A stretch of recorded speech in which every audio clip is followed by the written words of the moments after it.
रज्जो, आजकल लोग हमारे काम और तेरे मेहनत की बहुत तारीफें कर रहे हैं। ये देख, आज हमें 10 घरों से और भी कपड़े मिले हैं, इन्हें भी आज ही धोकर वापस करने हैं। चल जल्दी नदी चलते हैं और काम निपटाते हैं। ये ले, अब चल रज्जो।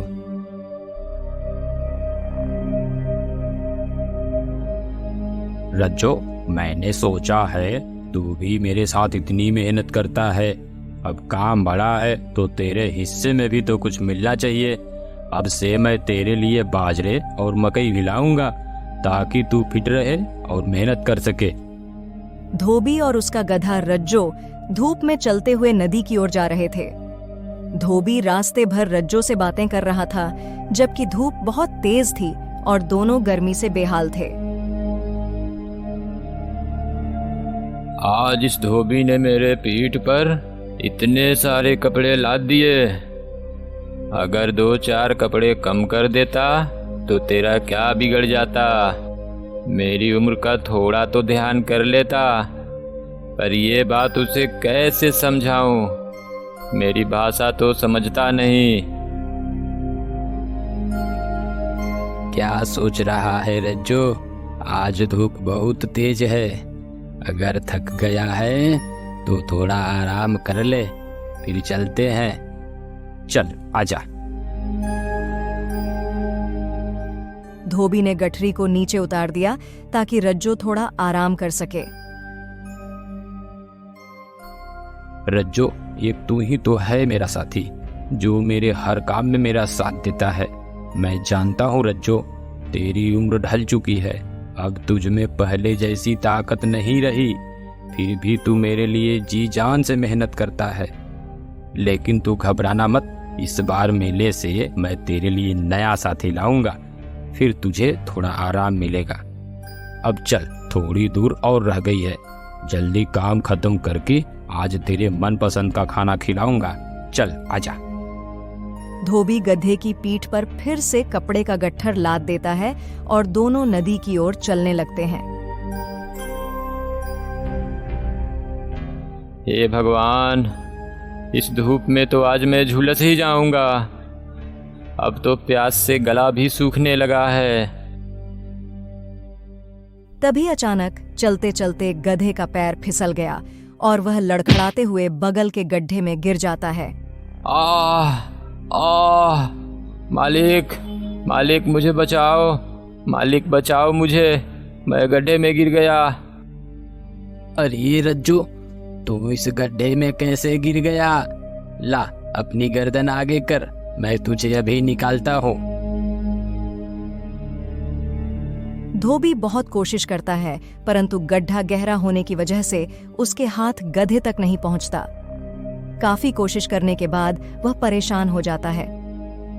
ये सब मेरी गलती है रज्जो, अगर मैंने इतने सारे कपड़े नहीं लादे होते तो तू इस गड्ढे में नहीं गिरता। घबरा मत रज्जो, मैं अभी कुछ करता हूँ।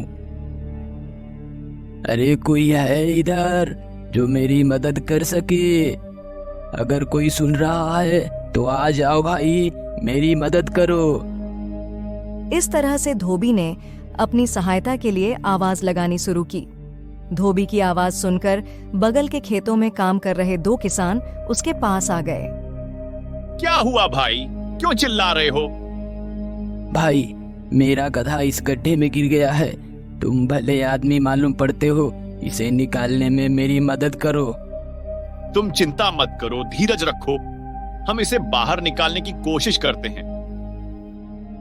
दोनों किसान ने गड्ढे में हाथ बढ़ाया, पर उनके हाथ गधे तक नहीं पहुंच पाए। थक हार कर वे धोबी से बोले, भाई, हमने कोशिश तो बहुत की, पर गड्ढा काफी गहरा है, अब इसे निकालना मुश्किल है। वैसे भी ये गधा बूढ़ा हो चुका है और अब किसी काम का नहीं है, इसे निकालने से कोई फायदा नहीं। मेरी मानो तो इसे इसी गड्ढे में मिट्टी डालकर दफना देते हैं। नहीं नहीं भाई, ये मेरा गधा है, मुझे इससे बहुत प्यार है, इसे जिंदा दफन कैसे कर सकता हूँ? और कोई रास्ता है तो बताओ जिससे इसे निकाला जा सके। देखो भाई, मैं समझ सकता हूं कि तुम्हें इस गधे से बहुत प्रेम है, पर इसके अलावा हमारे पास कोई और रास्ता नहीं है। इसे ऐसे ही मरने देने से बेहतर है कि इसे दफनाकर मुक्ति दे दो। पहले तो धोबी तैयार नहीं हुआ, पर किसानों के समझाने पर वह मान गया। तुम लोग ठीक ही कह रहे हो। जंगली जानवर का शिकार होने से इसे दफनाना ही ठीक रहेगा। तुम लोग अपने अपने फावड़े से मिट्टी डालने में मेरी मदद करो। दोनों किसान अपने फावड़े से जल्दी जल्दी गड्ढे में मिट्टी डालने लगते हैं। अरे ये लोग मुझे इस गड्ढे से निकालने के बजाय मेरे ऊपर मिट्टी क्यों डाल रहे हैं? कहीं ये लोग मुझे यहीं दफनाने का इरादा तो नहीं कर रहे हैं? गधे को एहसास हो गया कि उसे दफनाया जा रहा है। उसकी आंखों में आंसू आ गए और वह चिल्लाने लगा। कुछ देर तक चिल्लाने के बाद गधे ने अचानक चिल्लाना बंद कर दिया। ये गधा अचानक चिल्लाना बंद क्यों कर दिया? जरा देखूं क्या बात है। धोबी ने गड्ढे में झांका तो वह गधे को देखकर हैरान रह गया। गधा अजीब हरकत कर रहा था। जैसे ही उसकी पीठ पर मिट्टी गिरती, वह अपनी पीठ हिलाकर मिट्टी नीचे गिरा देता और खुद उस मिट्टी पर चढ़कर ऊपर आ जाता। यह प्रक्रिया लगातार चलती रहती है। जैसे ही गधे की पीठ पर मिट्टी डाली जाती, वह उसे हिलाकर नीचे गिराता और खुद उस पर चढ़ जाता। धीरे धीरे गड्ढा मिट्टी से भर गया।